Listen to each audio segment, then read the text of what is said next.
So lately I've been aware of a lot of new things that have been going on. I'm aware of animators as I'm doing research for a video for like the dark side of the anime industry. And when you actually dig deep into the anime industry, you find out a lot of things that you really didn't know, like where it originated from, like why you see some things happen there and here that you really don't know why, but it makes sense in the long run, and it has like a dark background behind it. Like there was this thing about lolies and tentacles and shit. And it's really dark and messed up and twisted. I don't even know if I want to do a video on it, but I definitely am going to cover the dark side of like the anime industry with the animators behind it.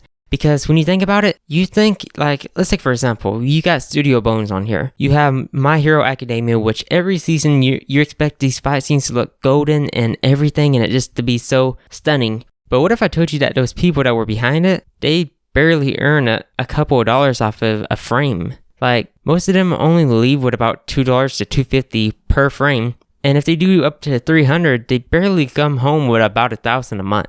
And that's not enough to cover living expenses at all. So when you think about it, your favorite animator that made probably one of your favorite fight scenes are probably struggling to live right now or working their butt off to make a living. And it's fucked up how it has come to that. Because the anime industry is worth billions right now. It's like grown and just blown up, and you would think that people would start earning more. When you take in the US animators, for example, they earn a higher average of money because they get more higher budgets. They get all of these big renowned films and stuff. But then if you take something like the Demon Slayer movie that has put in millions of dollars, millions upon millions, they barely earn a couple dollars off that movie. Like the animators that make some of these top-notch, high-quality stuff, they aren't earning as much as you think they are. And it's messed up. And when you take into consideration about the scheduling and the work hours, some of them don't get days off. Some of them don't get breaks or anything. They don't get a life outside of a studio because that's their dream and their passion. Because if it wasn't a passion, they wouldn't be undergoing all this stress and stuff because they could be working in another country at a different studio, getting tons of money. Well, not tons, but at least higher than what they're getting paid right now. And to them, I really do salute them because they're the people who's keeping the industry alive right now. And without them, a lot of our favorite animes probably wouldn't even exist. And it's kind of sad because a lot of animation is from studios is not in-house. A lot of the animation is done from like outsourced stuff, like from freelancers and stuff. So none of it is ever any grounded proper working in a place. So those freelancers are bouncing back and forth job to job and not getting or receiving any of those benefits that even a normal employee would be getting. And it's messed up and sad. Because these people are like making a lot of amazing things and they're barely getting any pay for it. And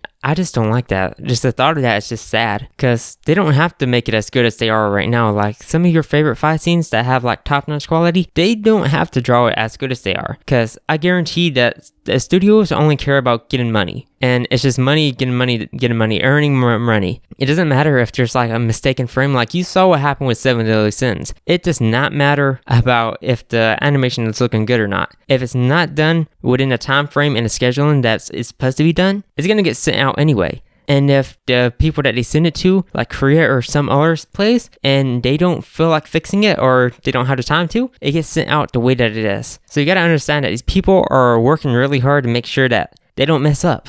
And they really deserve a grounded pay. And that's what makes me mad because they deserve to have like a scheduled fixed income because some of them do, but I guarantee it's not over $1,000 a month. If you're interning at a place, you don't earn any money. So you're like working like days upon days and pulling all-nighters and you don't get any of that cut from it. Like I recently watched the Trash Taste podcast and that's what also opened my eyes. But a couple weeks before I was, made aware of this, I kept on hearing about the Attack on Titan, how staff members were getting harassed on Twitter and people were kept on shitting on it constantly. And the way that everybody presented Attack on Titan Season 4 was as if it was something really, really bad. And I was like, dang, so it must have some bad animation. And if you watch through it, I guarantee you will not see too many flaws. And by too many flaws, I mean like CGI is probably the only complaint that you can actually have. But to be saying that it's shit and that the animation and the employees and staff are not doing good on it, that's just wrong in general. Because the animation is looking really good and I really do appreciate how they're trying to replicate the manga style. And they're trying to keep it as accurate as to the manga that it can. And so far, that's what they're doing. I'm just really mad about the animator situation because I watched the Trash Taste podcast, and in there, the animator went over all of the pay stuff, and I was like, wow, so everything that I looked up while I was doing my research and watching all these videos about animators and their pay, it was actually true, and it was kind of upsetting. But yeah, other than that, that's all I wanted to do. I just wanted to come on here and talk about animators and why I believe that they deserve a little more credit for what they do, because they don't have to be pulling these all-nighters or doing all this stuff. Like, all of them can just straight up leave right now because most of them are freelancers and they're not on a contract, so they can just dip. But yeah, that's all I gotta say. So I hope that you guys have a great day. You stay safe out there and accomplish whatever you set out to do. And yeah, peace.